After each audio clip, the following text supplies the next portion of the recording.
एक आदमी और उसकी पत्नी चिड़ियाघर घूमने गए। वो देखते देखते वो बंदर के पिंजरे के पास पहुंचे। वहां उन्होंने देखा कि एक बंदर अपनी मादा के साथ बड़े जोश से खेल रहा था।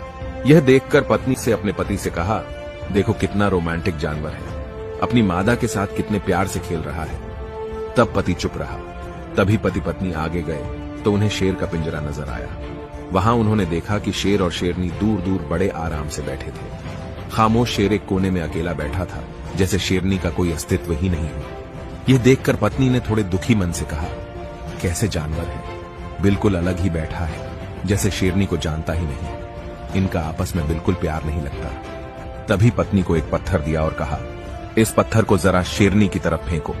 और जैसे ही पत्नी ने शेरनी की तरफ पत्थर फेंका, तभी शेर दहाड़ता हुआ अपनी शेरनी की रक्षा के लिए आगे आया। अब पति अपनी पत्नी को एक पत्थर और दिया और कहा, अब इसे बंदरिया की तरफ फेंको।